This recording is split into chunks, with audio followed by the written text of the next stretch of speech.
Good morning, students. Today our topic is class 8 SS English Medium, Unit 3rd, Chapter number 2, Ideals of Our Constitution, page number 206 पे ये chapter आपका start है। ये chapter हम complete कर चुके थे। इसका जो बुक वर्क था वो भी मैं आपको कंप्लीट करा चुकी थी।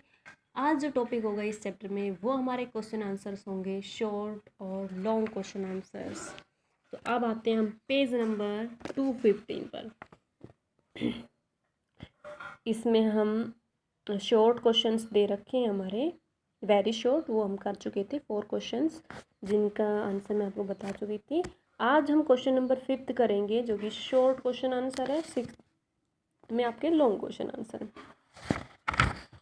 First of all, first question, what are the role of a constitution in a country, explain any two।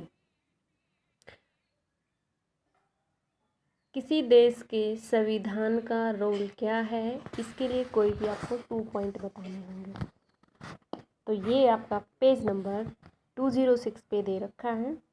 The making of the constitution, तो यानी कि किसी भी देश में संविधान की क्या भूमिका होती है, तो ये आपको बताना होगा।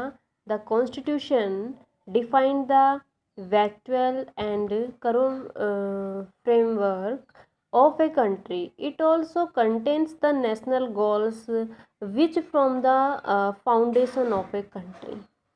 जो कि आपका पेज नंबर 206 पे चैप्टर के स्टार्ट्स लेटस गेट स्टार्ट, तो ये आपको दिखा रखा है इसमें। यहाँ से स्टार्ट करते हुए ये आपको 2 पॉइंट इसमें नोट कर दिए। Next question, justify the India is a sovereign, a democratic and Republic. 208 पे दे रखा है। 208 पे ये आपका ये टॉपिक दे रखा है जो कि आपको ये कंप्लीट करना होगा, क्योंकि इसमें ज़्यादा नहीं दे रखा है। India is a sovereign country free from external control internationally. India can from its own laws and policies. She can not be dictated by any foreign power. India can formulate her our foreign policy. Next question number, what do you mean by directive principle of the state policy? Page number 211।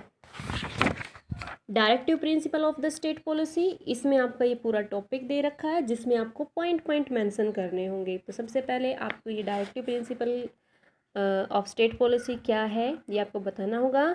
Part 4 of our constitution contain guideline given the government to the ensure the welfare of the people. These guideline are called it directive principle. Question में पूछा आपसे what do you mean by directive principle of the state policy this, तो ये आपका इसका answer था। इसमें for example डाल के लिख दोगे, to promote economic justice, to promote welfare and social justice. तो 2 एग्जांपल भी आप डाल सकते हो। नेक्स्ट क्वेश्चन होगा, what do you mean by the right to constitution remedies, जो कि पेज नंबर 211 पे ही है। 211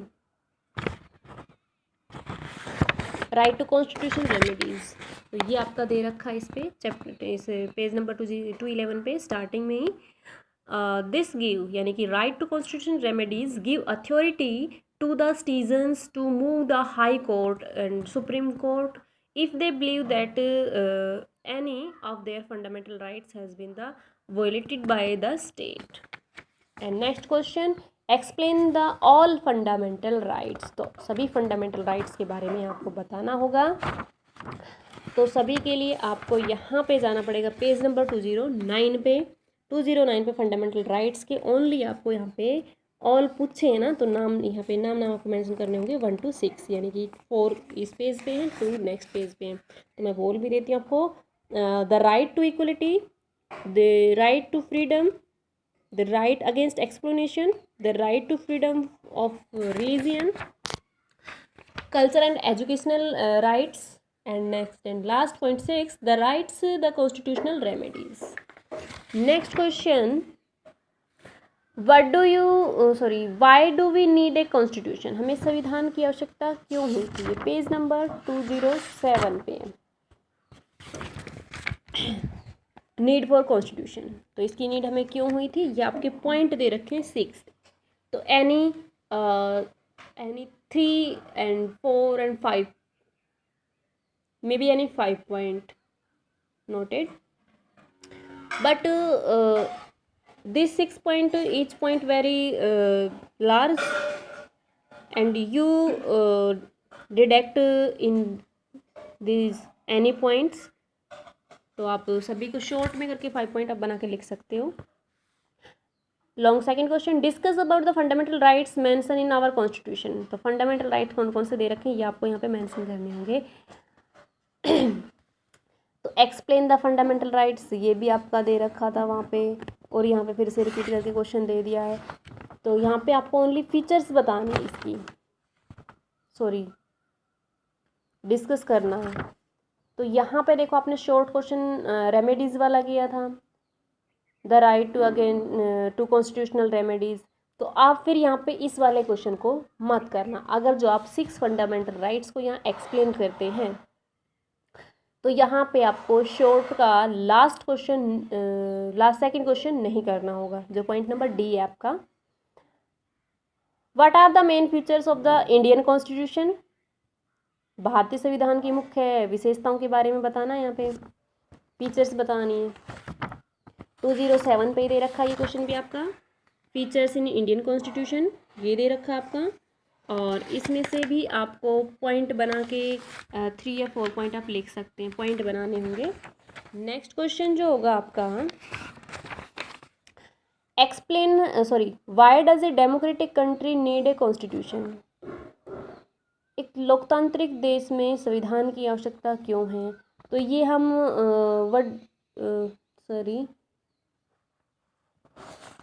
क्वेश्चन तो अभी किया था, why do we need constitution.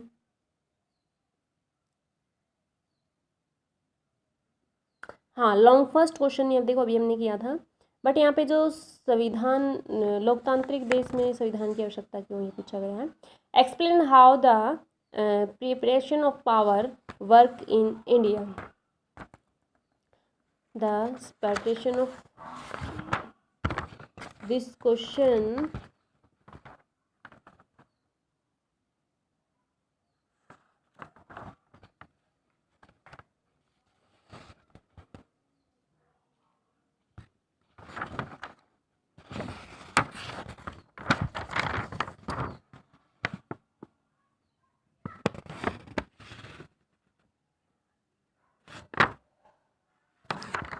इसमें आपको पावर बतानी है कि वर्क जो कार्य करने की शक्तियाँ वो किसके पास होती हैं। तो यहाँ पे आप जैसे राष्ट्रपति से रिलेटेड बता सकते हो, या फिर आप प्रधानमंत्री से रिलेटेड बता सकते हो, यानी कि उन्हीं के पास जो पावर होती है वो किस प्रकार से उनमें डिवाइड होती है।